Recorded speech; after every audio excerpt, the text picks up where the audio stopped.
let's flip a coin. Heads Carolina, tails California. Okay, it's Andy Graham of Hobo Traveler. I'm in Lomé, Togo. I had to make a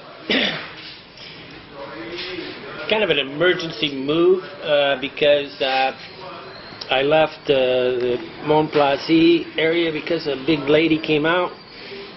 These things can quickly turn into very aggressive, violent situations in Africa because of there is no police. They can do anything they want.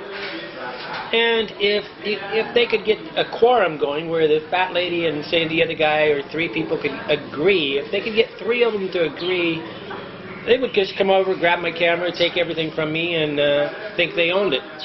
Because what they believe, it's like a popularity contest. If the popular opinion is we should take all this stuff, we'll take all this stuff. I'm really good at dealing with these situations. I'm an expert. I'm the king. That's why I would make such a great guide. I can take you into these situations. I can take you right into the middle of things, and I know when we're pushing too far, and where superstition's starting to take over, and empathy, I empathize.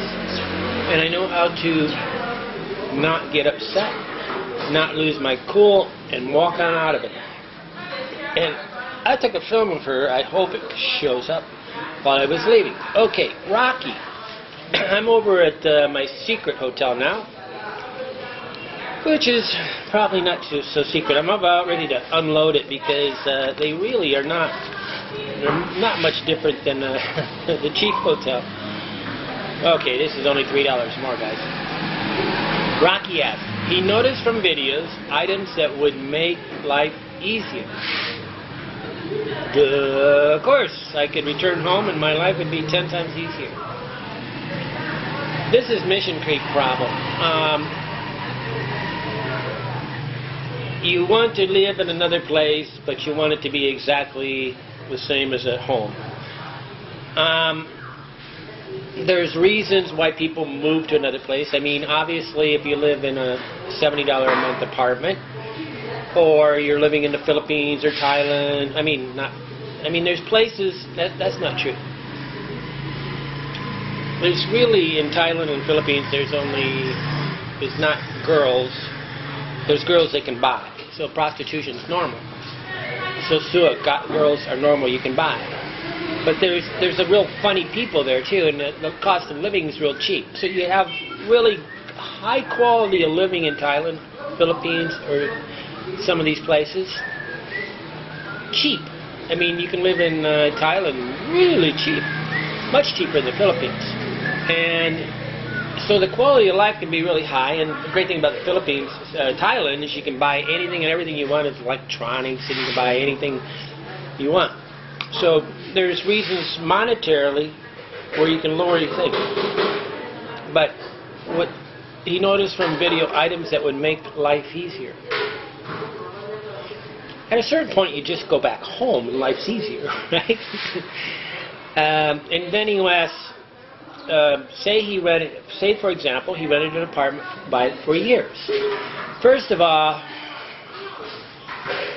you shouldn't really do this until after you've lived in the place for 2 or 3 years. Live month to month, because there's something about the human mind that once it commits, it spends its whole time protecting its decision.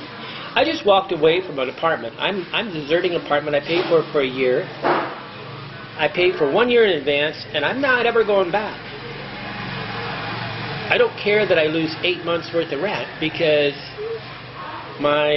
but most people can't do that. They hoard what they paid for, right? They're not willing to buy something then just ditch it.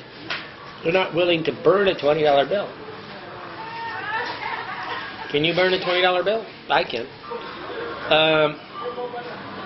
Okay, so if you rent a place for a thing, he wants to know then, could I export a container from the USA to thing? Of course, anywhere on the planet, 100% of the places on the planet, you could take a container of stuff and export it from the United States all the way to wherever you're at. That's easy. The problem is money. How much it's costing, and whether you're going to have to pay duty and fees and all this stuff. Some guy in Sosua when I was there was really proud of himself because he got a container through, blah, blah, blah. And I thought, you're such an idiot. He's living in one of the most dangerous places on the planet. And he's proud of it. He's talking about all his guards and his walls and his electric fences. And I go, this isn't life, guy. But he had committed, and he was defending his homestead that he made in Dominican Republic, Sosua, against all things. And eventually, somebody's going to come up and point a gun at him and scare him to death, and he's going to go home. And no matter how much money he spends. And when you have that kind of risk, I mean, you can see in the places. I mean, Dominican Republic is so dangerous, it's ridiculous. You just can't. I mean, they have guns. People get killed on a regular basis there. But he gives a list: an ATV, all-terrain vehicle, high-quality mattress, charcoal grill. Obviously, he wants America here, or wherever he's choosing. I've calculated it out, figured it out too. I mean, really, just sell everything you got in America, if you're really going to do that, and buy it here. You can buy a charcoal grill here. You can buy a widescreen TV.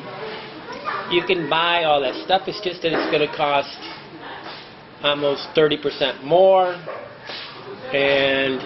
or 50% more, and it's going to be difficult to buy, but you can.